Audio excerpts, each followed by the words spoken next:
Thank you, Laska Hirlik. I too would like to welcome Minister Costello to the House this afternoon. Minister Hirlik, I fully support this cross-party motion before the House and would impress upon the Minister the importance that we assist in this matter where possible and do as much as we can. It is heartening to see the widespread condemnation of this terrorist act and the involvement of the international community in pressuring and assisting the Nigerian government in securing the release of these children. I would prefer not to lend further recognition to this terrorist organisation by addressing them by name. I think they've received the notoriety that they wish to achieve already. As I understand it, the group reported to be responsible for this crime opposes Western, in inverted commas, education and is vehemently opposed to the education of women and girls.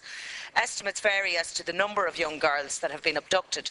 The figure hovers somewhere between 250 and 275 children, with approximately 230 girls still being held captive. These young people were abducted from their boarding school in the middle of the night on the 14th of April for apparently one being female and two for attending school. I think it's well established internationally the importance for all children to receive the opportunity of an education. Many international surveys, reports and institutions recognise that female education and women contributing to the economy is important if countries are to grow in a sustainable way.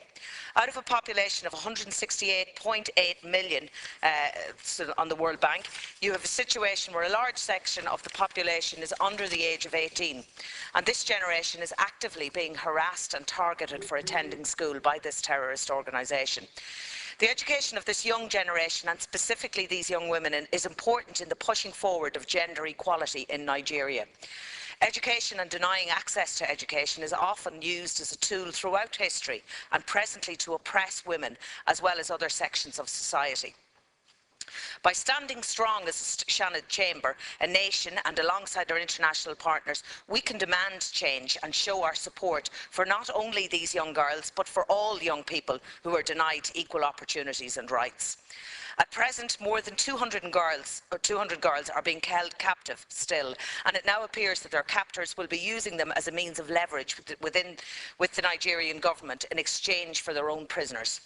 This heartbreaking use of children has awoken the larger international community to the realities that face women, girls and the nation as a whole on a daily basis in Nigeria.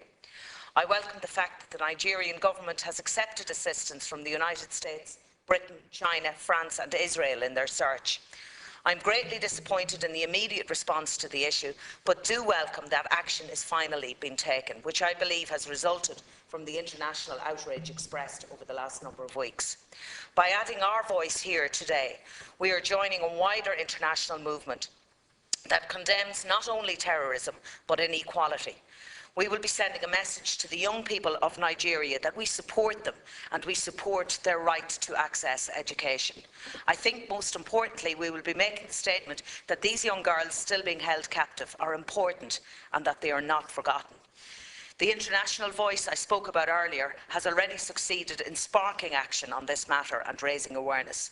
I sincerely hope for the safe return of each and every girl to her family and loved ones as soon as possible.